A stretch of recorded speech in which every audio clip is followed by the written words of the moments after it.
दोस्तों आज की वीडियो कुछ सवालात से शुरू होती है।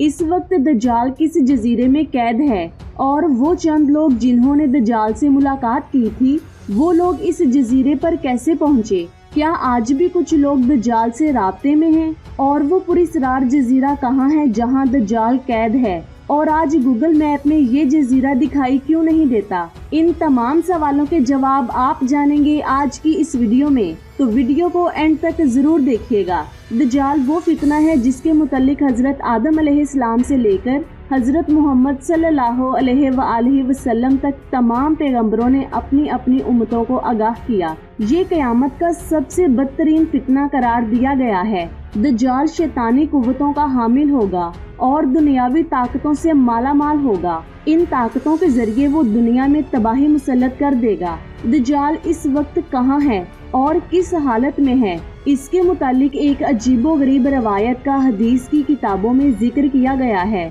हजरत फातिमा बिनते कैस से रिवायत है कि एक दफा आप सल्लल्लाहु अलैहि वसल्लम नमाज के बाद मिंबर पर तशरीफ लाए और फरमाया तमीमदारी पहले नसरानी आदमी थे, वो आए और मुसलमान हो गए और मुझसे एक किस्सा बयान किया जिससे तुम सबको मेरे उस बयान की तस्दीक हो जाएगी जो मैंने दज्जाल के मुतालिक तुम सबके सामने जिक्र किया था। तमीमदारी ने बताया कि वो एक बड़ी कश्ती पर सवार हुए जिस पर समुंदर में सफर किया जाता है और उनके साथ कबीला लखम और जिजाम के 30 आदमी और थे। समुद्री लहरें एक माह तक उनकी कश्ती से खेलती रहीं। आखिरकार समुद्री सफर के दौरान मगरिब की जानिब एक जजीरे पर उनकी नजर पड़ी जिसे देखकर वो बहुत ज्यादा खुश हुए और छोटी कश्तियों में बैठकर उस जजीरे पर उतर गए। जब वो उस जजीरे पर आए तो उनको जानवर की शक्ल की एक चीज नजर आई जिसके सारे जिस्म पर बाल ही बाल थे। लोगों ने उनसे कहा कम वक्त तू क्या बला है।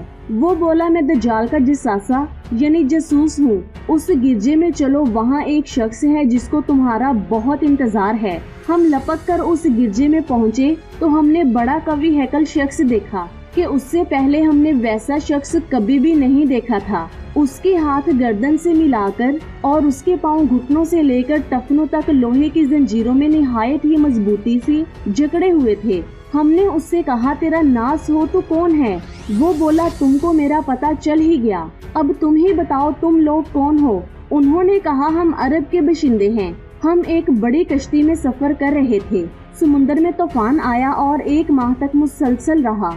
इसके बाद हम इस जजीरे में पहुंच गए। उसने कहा मुझे ये बताओ कि बेसान की खजूरों में फल आता है या फिर नहीं। हमने कहा हाँ आता है। उसने कहा वो वक्त करीब है जब उसमें फल ना आएगा। फिर उसने पूछा बहरे तिब्रिया के बारे में बताओ, उसमें पानी मौजूद है या फिर नहीं। हमने कहा हाँ उसमें पानी मौजूद है। उसने कहा वो जमाना बहुत करीब है जब उसका सारा पानी खुश्क हो जाएगा। फिर उसने पूछा जगर के चश्मे के बारे में बताओ, उसमें पानी मौजूद है या फिर नहीं, और क्या उस बस्ती वाले उस पानी से खेतों को सैराब करते हैं या फिर नहीं। हमने कहा उसमें बहुत पानी मौजूद है और लोग उस पानी से खेतों को भी सैराब करते हैं। फिर उसने कहा आप सल्लल्लाहु अलैहि वसल्लम का कुछ हाल सुनाओ। हमने कहा वो मक्का से हिजरत करके मदीना में तशरीफ ले गए हैं। उसने कहा क्या अरब के लोगों ने उनके साथ जंग की है। हमने कहा हाँ। उसने पूछा फिर क्या नतीजा रहा। हमने बताया कि वो अपने गिरदो नवाह पर गालिब आ चुके हैं। उसने कहा कि ये जान लो अरबों के हक में यही बेहतर था कि वो उनकी अतात करें। और अब मैं तुमको अपने बारे में बताता हूँ। मैं मसीह दज्जाल हूँ और वो वक्त करीब है जब मुझको यहाँ से निकलने की इजाजत मिल जाएगी। मैं बाहर निकलकर पूरी जमीन पर घूमूंगा। 40 दिन के अंदर अंदर कोई भी बस्ती ऐसी ना रहेगी जिसमें मैं दाखिल ना हूँगा सिवाय मक्का और मदीना के। उन दोनों मुकामात में मेरा दाखिल होना मना है। आप सल्लल्लाहु अलैहि वसल्लम ने अपना असा मुबारक मिंबर पर मारकर फरमाया ये तैयबा है, ये तैयबा है। मैं तुमको यही बताया करता था। जान लो दज्जाल ना तो शाम के समुंदर में है और ना ही यमन के समुंदर में, बल्कि वो मशरिक में है। और आप सल्लल्लाहु अलैहि वसल्लम ने मशरिक की तरफ हाथ से इशारा फरमाया। हजरत तमीमदारी और उनके साथियों ने जिस जजीरे पर दज्जाल से मुलाकात की थी इसके बारे में आज तक कोई भी नहीं जान सका। लेकिन इसके बारे में बहुत ज्यादा दावे किए जाते रहे हैं कि वो पुरअसरार जजीरा कहाँ है जहाँ दज्जाल जंजीरों में जकड़ा कैद है। बाज लोगों का कहना है कि बहीरा अरब में मौजूद सुकोट्रा नामी वो जजीरा है जहाँ दज्जाल कैद है। ये जजीरा निहायत ही अजीबो गरीब मुकाम है। जजीरा स्कूट्रा मुल्क यमन का हिस्सा है और साहिल से 400 किलोमीटर के फासले पर मौजूद है। इस जजीरे पर मौजूद हर एक चीज बहुत ज्यादा मुख्तलिफ है। ड्रैगन ब्लड ट्री नामी अजीबो गरीब दरख्त भी इसी जजीरे में उगता है, जिसके तने से सुर्ख रंग का अरक निकलता है और ऐसा लगता है जैसे इस दरख्त से खून बह रहा हो। इसके अलावा भी इस जजीरे में हैरान कर देने वाले 700 इकसाम के दरख्त और मखलूकात पाई जाती हैं। इस जजीरे पर एक पहाड़ भी मौजूद है जहां एक मशहूर घर अल-होक है जो 3 किलोमीटर लंबा है। इतना बड़ा घर पूरे मशरिक में कहीं भी मौजूद नहीं है। जैसा कि हदीस में जिक्र किया गया है कि दज्जाल का ज़ुहूर मशरिक से होगा और इसी जगह से होगा जहां से वो मशरिक वुस्ता को मुतासिर कर सके।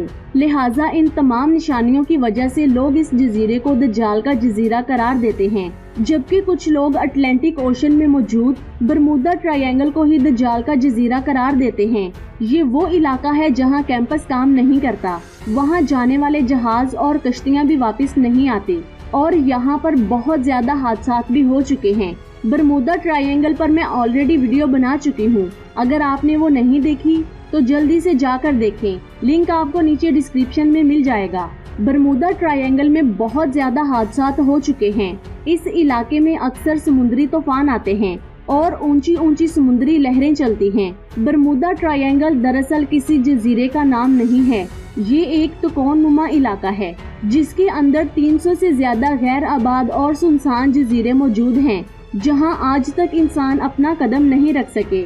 इस बरमूदा ट्रायंगल पर की गई तहकीकी रिपोर्ट को भी आज तक पब्लिश नहीं किया गया। ऐसा लगता है कि पूरी दुनिया की गवर्नमेंट को इसकी इजाजत नहीं है। मशहूर इजिप्शियन रिसर्चर दाऊद ईसा के मुताबिक बरमूदा ट्रायंगल का एक बहुत बड़ा हिस्सा दज्जाल के ज़ेरे इस्तेमाल है। उसने बकायदा वहाँ किला नुमा महल बना रखा है जो त्रिकोण की शक्ल में मौजूद है। तो दोस्तों, ये थी आज की अमेजिंग वीडियो। आपको कैसी लगी नीचे कमेंट्स करके जरूर बताएं। अपना बहुत सारा ख्याल रखें, दुआओं में याद रखें। अल्लाह हाफिज।